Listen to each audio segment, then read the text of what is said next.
আরে না রে ভাই, হ্যাঁ আমি তো যেই প্যারা নিতেছিলাম এই বিষয়টা নিয়ে। মহিমা আচ্ছা আছো? 1 মিনিট, আমি ফোন দিতেছি। আরে মামা আপনি? মামা ব্যবসা বাণিজ্য লস খায়া সব টাকা পয়সা শেষ হয়ে গেছে। মামার এমন একটা পরিস্থিতি আছি, মানে চাল কেনার মতো টাকা নাই, না ভাইরা তোর কাছে আইছি, তুই যদি কিছু সহযোগিতা করতি। মামা তোমার এই দিনটা আজকে আমার দেখতে হইব, এটা আমার কষ্ট লাগতেছে।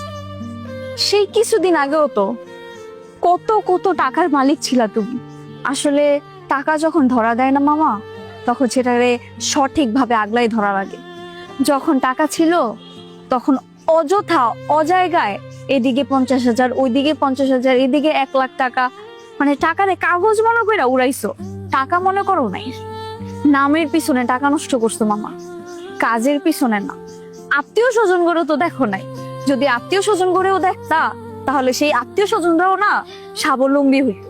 এমনকি তাদের দোয়ায় এখনো পর্যন্ত তুমি সেই কোটিপতিই থাকতা, আজকে এই রাস্তার ফকির হইতা না।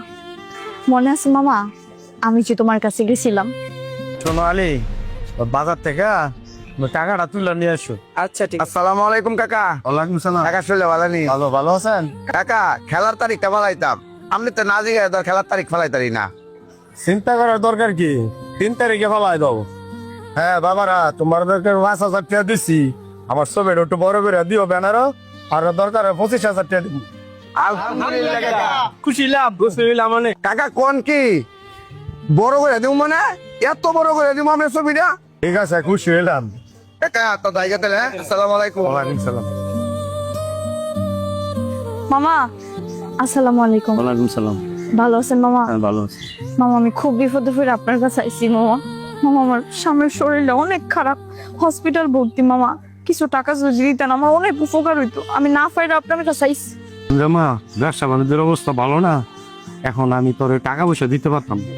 আচ্ছা মামা, আসসালামু আলাইকুম। আপা কি রে, চলে যেতেছ? আয় বাসায় আয়। না রে, আমার জামাই অনেক অসুস্থ, যাই গে। আচ্ছা বড় ভাই চিন্তা করেন না। কি ব্যাপার আব্বা? আপা আসছে, দুলাভাইয়ের শরীর ভালো না, কিছু টাকার জন্য তুমি না করে দিছো কেন? 2 দিন পরে পরে আইবো, না করে দেবো না? আমি কি টিয়ার গোড়ন লয়ে পড়ছি? টাকার গুডাউন লয়ে বইছো না, খেলার জন্য 5,000 টাকা অলরেডি দিয়ে দিছো, আবার বলতেছো ছবিটা বড় করে দিতে 25,000 টাকা দিবা। আজে বাজে জায়গায় টাকা দেওয়ার সময় তোমার টাকা থাকে, আত্মীয় স্বজনকে দেওয়ার সময় টাকা থাকে না। এলাকার মানুষ সবাই আমার দেখবো, হ্যাঁ করে দিলে কি আমার কেউ দেখবো? আব্বা আপনি আপনার লাভ লয়ে থাকেন। খুব আশা নিয়ে তোমার কাছে গেছিলাম আমি জানতাম যে তুমি আমার ফিরাই দিবা না, কিন্তু তুমিও আমারে ফিরাই দিছিলা। কথায় আছে না, যার কেউ নাই তার আল্লাহ আছে। আমার স্বামী কিন্তু সুস্থ হয়েছে মামা, আর এখন দেখো আমিও কিন্তু লক্ষ লক্ষ টাকার মালিক হয়েছি। চেষ্টা করি আত্মীয় স্বজনদেরকে সহযোগিতা করে তাদের পাশে থাকার জন্য। মারে এই কথা বললা আমার আর কষ্ট দিস না, আমার বুকটা ফাইটে দিতেছে। মামা কষ্ট পায় না, আমি তো শুধু কথা দেখাইলাম।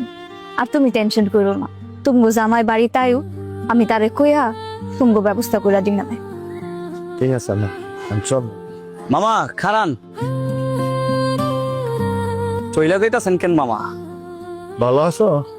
হ মামা ভালো আছি, আপনি ভালো আছেন মামা? ভালো আছি। আমি নিজের হাতে গিয়ে এখন আপনারে বাজার করে দিই, আপনি চিন্তা করেন না। তুমি তাইলে ঘরে যাও, আমি মামারে গিয়ে বাজার করে দিতেছি, 6 মাসের বাজার করে দিন। আর মামা আপনি কোনো চিন্তা করেন না, আজকে থেকে আপনি আমার আন্ডারে চাকরি করবেন, আপনার টাকা পয়সা যা লাগবো সব আমি দিব। চলেন মামা।